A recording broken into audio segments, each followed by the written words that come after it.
조봉암 사회 경제 사상의 현재적 의미라는 제목으로 건국대 최백은 교수님의 발표가 있겠습니다. 발표하신 최백은 교수는 현 건국대 경제학과 교수와 건국대 민족통일연구소 소장이시며 주요 저술로는 역사적 분석으로 본 한국 경제의 새로운 기류에 다수의 저술이 있습니다. 모시도록 하겠습니다.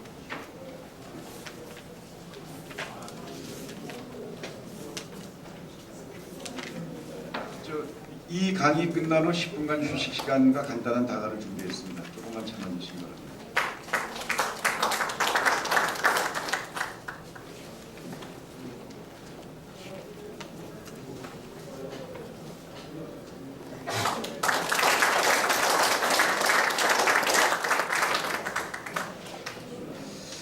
굉장히 날씨도 그렇고 해가지고 지치실 텐데 제가 또 두 번째 이 강연을 연속하게 되면 더 힘드시지 않을까 굉장히 좀 걱정이 됩니다. 근데 주최 측에서 일정이 있기 때문에 일단 진행을 하는 방향으로 협조를 해야 될 것 같습니다. 다시 한번 인사드리겠습니다. 저는 건국대학교에서 경제학을 가르치고 있는 최백은이라고 합니다.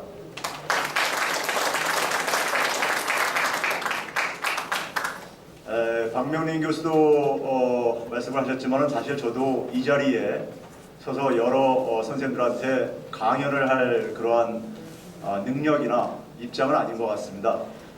단지 제 가족사를 잠깐 소개하면은 이해를 하실 수 있을 것 같아가지고 강연을 하기 전에 잠깐 가면요.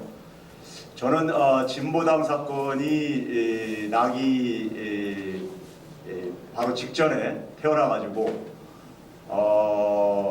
제 선친이 진보당에 관계를 하셨기 때문에 당무위원장을 맡으셨던 최희규 씨입니다.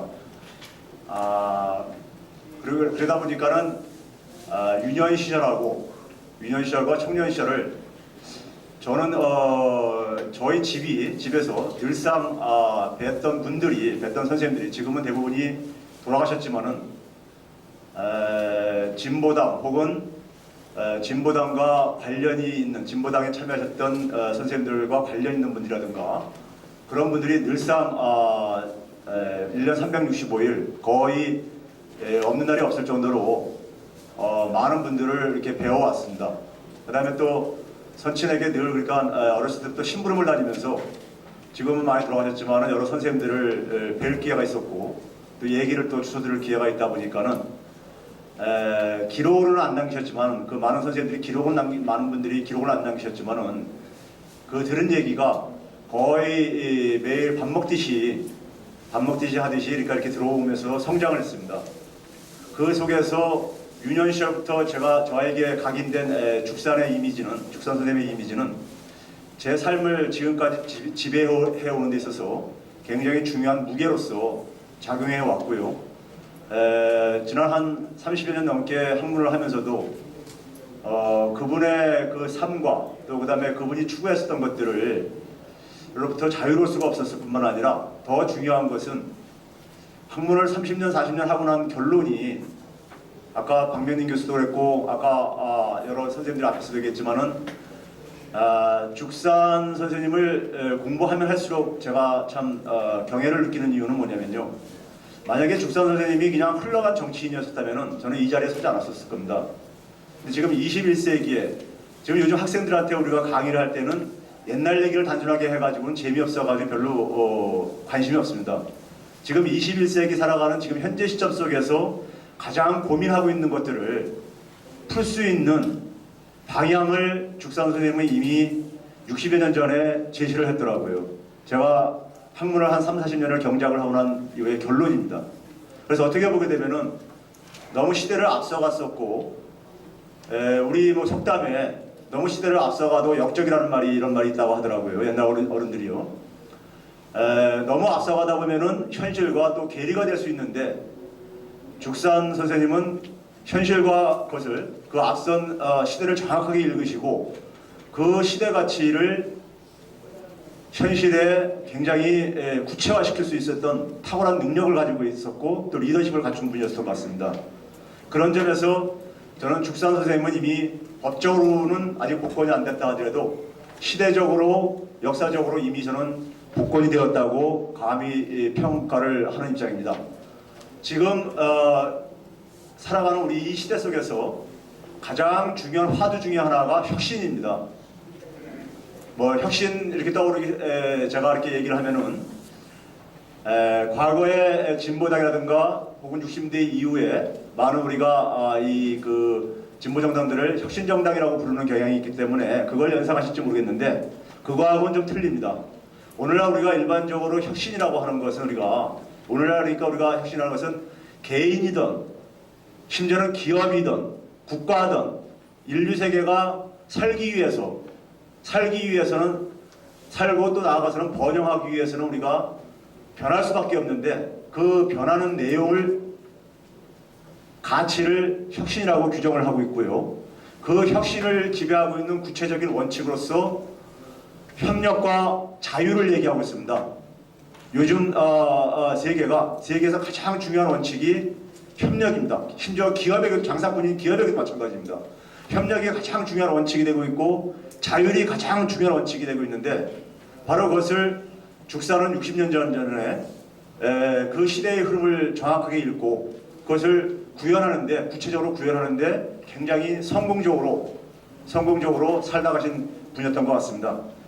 그렇게 제가 어린 시절부터 늘상 듣고 또 많은 분들을 옆에서 지켜보면서 당시엔 제가 충분히 이해하지 못했었는데 지나고 보고 나니까는 지금 우리 시대에 혹은 우리 사회뿐만 아니라 인류 사회에 나아갈 방향을 제시해줬다는 점에서 굉장히 저는 이 후학으로서 혹은 어떻게 보면은 삶의 후배로서 굉장히 빚진 마음을 갖고서는 살아가는 사람 중에 한 사람입니다. 이상은 제가 간단하게 제 개인적인 가족선을 마치고요. 저는 제가 오늘 이 자리에 서게 된 하나의 동기 중에 하나는요. 제가 들었던 죽산에 대한 평가가 그동안에 상당히 잘못됐거나 혹은 굉장히 불완전하다고 생각하는 부분이 있기 때문에 사실 이 자리에 서게 된 이유도 있습니다. 우리가 흔히 죽산을 가지고 기존에 그러니까 우리가 학자라든가 혹은 정치인이라든가 하는 사람들의 주로 평가는 대개 정치적인 목적을 가지고 폄하하는 사람들이 사회주의자라든가 공산주의자라든가 이렇게 얘기하는 경향들이 있고요. 그 다음에 또 이제 가장 많이 일반적으로 이제 우리가 지식인들을 비롯해가지고 많은 분들이 또 이제 사민주의자라든가 사회민주주의자라고 이렇게 평가를 하는 경향이 있습니다. 심지어는 제가 볼 때는 이제 극좌파들인데 보수적 민족주의자로 이렇게 평가하시는 분들도 있더라고요. 죽산을요. 일부지만요. 있는데 뭐 가장 일반적으로 평가하는 것이 이제 사민주의자로 평가하는데 제가 볼 때는 굉장히 잘못된 평가라고 생각합니다. 죽산이 자신의 그 사상을 구체적으로 표현한 것 중에 가장 근사한 것이 제 이제 발제문에 있지만은 저는 한국적 진보주의라고 보고 있습니다. 죽산이 이 용어를 사용한 것은 제 발제문 53페이지의 그 일화에 두 가지 일화를 소개하고 있는데 55년도에 2대 대통령 선거가 3대 대통령 선거 끝나고 나가지고 그해 여름에 잘 아시겠지만 서울대 물리대에서 초청을 받아가지고 강연을 한 적이 있습니다. 당시에 그 강연에서 죽산이 강연을 하고 나서 질문을 받으면서 그런 질문을 이제 수없이 받아왔던 것 같습니다. 제가 듣기로는요. 당신의 사상이 뭐냐? 혹은 당신은 공산주의자 아니냐? 이런 것에서 질문을 수없이 들으시면서 살아왔었던 분이셨기 때문에 당시에도 이제 그런 질문이 나왔던 것 같습니다. 근데 그 당시에 죽산이 분명히 이렇게 이제 밝혔습니다. 이건 뭐 여러 군데에서 표현을 했지만은 구체적으로 표현한 부분이기 때문에 이제 소개를 하는 건데요. 나는 공산주의자도 아니요. 나는 자본주의자도 아니요. 그렇다고 사회민주주의자나 민주사회주의자도 아니다. 이렇게 아주 명확하게 밝힙니다. 나는 원자력 혁명이 가져올 제3문명세기에 부합될 새로운 정치적, 경제적, 문화적 사회를 창조하려고 한다. 이에 대해서 여러분들이 그것이 무슨 주의냐 도대체는 그런 주의는 그럼 무슨 주의냐? 이렇게 굳이 이름을 붙이려고 한다면은 나는 그래서 한국적 진보주의를 하겠다. 이런 표현을 하셨습니다. 저는 후학들이 왜 이렇게 본인이 자신의 생각을 이렇게 차이를 전달하려고 하는데 그것을 굳이 그러니까는 기존에 있는 그러니까 우리가 사상을 가지고 그분을 규정하려고 하는지 참 답답합니다. 사실 그래서 어떻게 보게 되면 오늘날 공부하는 후학들의 책임인데 사실 죽산 같은 경우는 앞에서 발표하신 박명린 교수가 죽산을 움직이는 중용, 용감한 중도 이렇게 표현했는데 사실 중용이나 중도 앞에는 이러한 수식어가 필요 없는 거죠. 너무나 많은 사람들이 엉터리 중용, 엉터리 중도를 얘기하다 보니까는 이런 수식어까지 붙여서 차이를 두어야만 될 정도로 중용과 중도는 굉장히 왜곡돼 왔었죠. 그동안에요.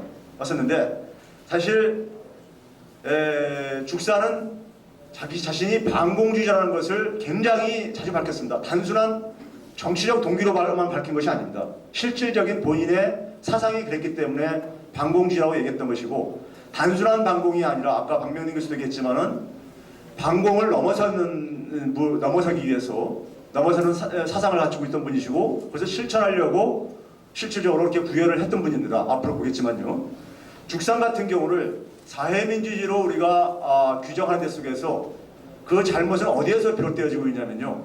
우리 되게 지식인들이 그렇습니다. 저를 비롯해서 많은 지식인들은 우리가 되게 식민지를 근대화가 자주적으로 되지 못하다 보니까 식민 통치를 받다 보니까는 우리는 20세기 들어오면서 되게 지식을 1세대들 같은 경우는 일본으로부터 수입을 하고 일본으로부터 수입한 그 지식들은 일본 사람들이 구미로부터 수입했던 것을 자기식으로 바꿔서 표현한 것을 재수입하는 이러한 과정을 거쳐가지고 지식이 우리 사회에 들어오게 됩니다. 그 들어오는 과정 속에서 지식인들은 대개 우리가 어떤 하나의 우리가 행동을 할 때 그것을 과거 서양에서 경험했었던 것들, 규정했었던 그런 사상이라든가 이념을 가지고 그것을 재규정하려고 하는 이러한 습관을 가지고 있습니다. 즉 뭐냐면은 서구 경험에 기초한 기성사상에다가 끼워 맞추는 시기였습니다. 죽산이 본인이 사회민주주의가 아니라면도 그렇게 외쳤음에도 불구하고 후학들은 당신은 사회민주주의다 이런 식으로 하는 것은 지식인들이 가지고 있는 바로 지적 사대주의 혹은 지적 식민주의 때문에 저는 생긴 문제라고 보고 있습니다. 그건 굉장히 지적인 게으름의 문제인 것이고 죽산을 제대로 이해하려고 하는 노력의 저는 부재라고 생각을 합니다. 그래서 죽산을 이해하는 데 속에서 이러한 것은 또 한 가지 일하는 제 선친하고 관련되기 때문에 그렇지만은 진보당의 발제물 52페이지 있습니다. 진보당의 기관 조직을 구성하는 데 속에서 상당한 그 주요한 구성 부분이 민족청년당이라는 지하정당이었습니다. 저희 선친이 관계하시던 민족청년당이라는 지하정당이었습니다. 저희 선친이 개인적으로는 죽산과 결합하는 하나의 과정이 있습니다. 저희 선친은 상대 대통령 선거를 투표일을 며칠 앞두고 죽산이 신변에 불안을 느껴가지고 잘 아시겠지만은 도피를 하는 일이 있었습니다. 그 다음에 개표를 하고 난 다음에 이제 나타나신 적이 있었습니다. 그 당시에 저희 선친과 둘이서 같이 두 분이서 도피를 하셨다고 하더라고요. 모시고요. 저희 선친이요. 그래가지고 도봉산에 있는 어느 산장에 도피해 계셨다는 얘기를 제가 누차 들으셨습니다. 그리고 개표 결과를 보고 저희 선친께서는 해외 망명을 권유를 했는데 그거를 죽산 선생님께서 거부하셨다기보다는 필요 없다, 그럴 필요가 없다고 하면서 이제 나가셨다고 하십니다. 그 의미는 뭐 여러 가지 이제 또 얘기가 있기 때문에 다음 게 있으면 말씀을 드리도록 하고요.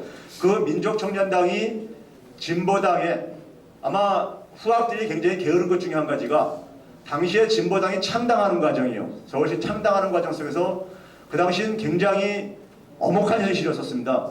엄혹한 현실이었었고 그래서 어떻게 창당이 가능했는가에 대해서 사실 굉장히 가볍게 생각하는 경향들이 있습니다.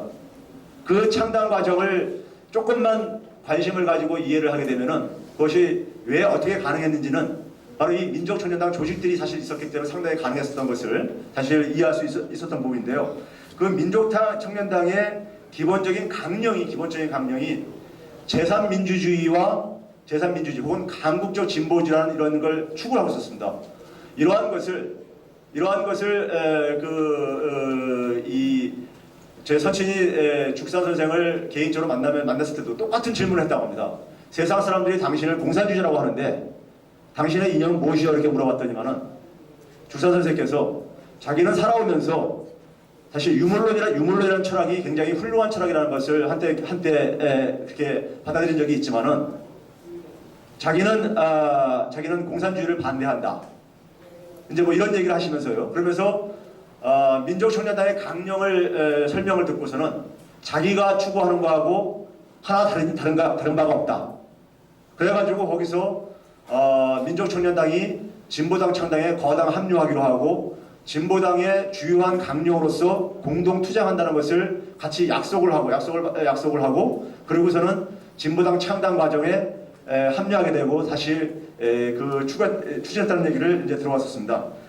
그런 점에서 이 죽산이에 대한 제대로 이해를 하려면은 이 한국적 진보주의와 제3민주주의에 대한 이 사상을 구성하고 있는 것은 아까 앞에서 얘기했지만 오늘날에 우리가 가장 소중하게 여기는 가치인 원칙인 협력과 자율입니다.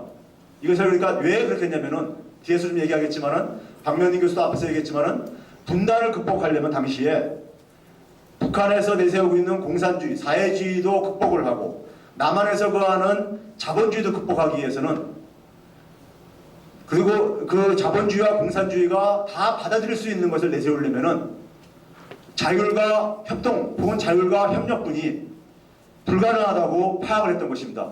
즉 자유의 극치가 자율이고 통제의 가장 그러니까 우리가 바람직한 하나의 그러니까 해법이 협력이기 때문이었습니다. 자, 이러한 것들은 죽산이 구체적으로 추구했었던 저는 죽산이 당시에 죽산이 이러한 생각을 가질 수 있었던 것은 기존에 어떤 우리가 서양에서 먼저 경험을 한 혹은 구현을 했던 사상에 얽매이지 않고 시대를 정확하게 읽으려고 부담 없이 노력을 했던 분이신 것 같습니다. 굉장히 실사구시적이었던 것이죠. 그러니까 이념을 가지고 사상을 가지고 현실을 이해하려고 하는 끼워 맞추기 식으로 이해하려고 했던 것이 아니라 그 현실을 해석하는 데 속에서 어떻게 해석을 하는 것이 바람직한 것인가 하는 점에서 굉장히 창조적이었었고 굉장히 혁신적인 분이었었습니다. 그 속에서 나왔던 자신의 그러니까 그 생각을 표현하려다 보니까는 그것을 한국적 진보주의 혹은 제3민주주의라는 제3의 길 이런 식의 표현이 이제 가능했던 거라고 생각이 드는데요. 죽산이 당시에 그러한 사상 속에서 그것을 어떻게 그러면 대중에게 다가갈 것인가 하는 문제를 구체적으로 그런 목표를 어떻게 당시 시대적인 과제를 어떻게 실현할 수 있겠는가를 하는 데 속에서 가장 핵심적인 과제를 짚어냈던 것이 상당히 많은 다양한 과제들이 있을 수 있겠지만은 뭐 진보당 강령에도 이렇게 소개되고 있듯이요. 그 중에서도 사실 가장 핵심적인 아킬레스에 해당되는 과제가 무엇인가를 짚어낸 것이 저는 평화통일론하고 농지개혁이라고 보고 있습니다. 진보당이 집권을 못하다 보니까는 실현은 못했지만은 그다음에 교육 문제입니다.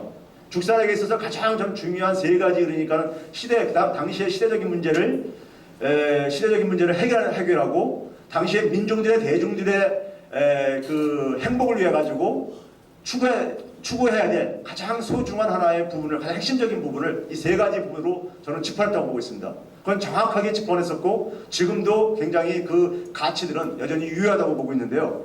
첫째는 평화통일이론이라는 것은 당시에 남북이 우리가 분단되어 있는 상황 속에서 남북의 분단은 단순하게 민족의 분단이 아니었었죠. 국제적인 그러니까 우리가 2차 세계대전 이후에 그러니까 우리가 미국과 소련을 중심으로 하는 그러니까 우리가 이념적인 좌우의 어떤 하나의 우리가 분단이었었고 좌우의 분단이었습니다. 국제적인 어떤 하나의 우리가 국제사회의 분단이 우리 한반도에 그대로 그러니까 우리가 구현되어졌던 이중적인 의미를 갖고 있는 것을 잘 아실 겁니다. 그럼 당시에 우리가 평화통일론이라는 것은 지금은 모두가 당연히 여기고 있지만은 당시에 여러 선생님들께서는 더 잘 아시겠지만은 당시에 평화통일론이라는 것은 이건 좀 빨리 얘기였었습니다. 이건 기본적으로 자신의 정치 생명을 그러니까 사실은 포기해야 되는 이런 것이었습니다. 지금은 너무나 당연하게 받아들이는 얘기지만 그 당시는 그랬지 않았습니까요? 그런데 왜 평화통일론을 했느냐? 당시에 국제사회가 결국 뭐냐면 한국전쟁을 통해 가지고 무력을 통해 가지고는 통일이 불가능하다는 것을 입증을 한 것이 한국전쟁이었었고, 국제사회가 또다시 전쟁을 일으킨다 하더라도 여기서 승자가 있을 수 없는 전쟁이기 때문에 여기서 전쟁에 의해서는, 폭력에 의해서는 우리 한반도의 통일이라는 것은 불가능하다는 것을 국제사회도 알고 있었고, 그 다음에 상식을 갖고 있는 사람들은 다 이해하고 있었던 문제입니다. 그것을 정치적인 박해가 무서워가지고 그 얘기를 하지 않을 수가 없었던 것이죠. 그 얘기는 국제사회의 문제뿐만 아니라 민족이 살 수 있는 길이었기 때문에 죽사는 용감하게 그것을 제시했던 것입니다. 그리고 그 평화통일은 단순한 정치적인 구호가 아니라 이념적인 대립을 극복해내는 것이 한반도의 기본적인 숙명적인 과제라고 생각했던 것입니다. 한반도의 숙명적인 과제라고 생각했던 것이죠. 이거는 그러니까 북한에 의해서 통일될 수도 없고 남한에 의해서 통일될 수 없는 이러한 역사적인 시대적인 하나의 현실을 정확하게 직시하고 있었고, 그것을 넘어서려면은 그냥 넘어설 수 없는 거죠. 양쪽이 받아들일 수 있는, 양쪽을 발전적으로 해체시키고 통합할 수 있는 가치와 이념이 없으면 그건 불가능했던 것입니다. 평화통일론의 밑바탕에는 바로 그러한 의미에서 제3민주주의나 한국진보주의라는 사상이 밑에 깔려 있었던 것입니다.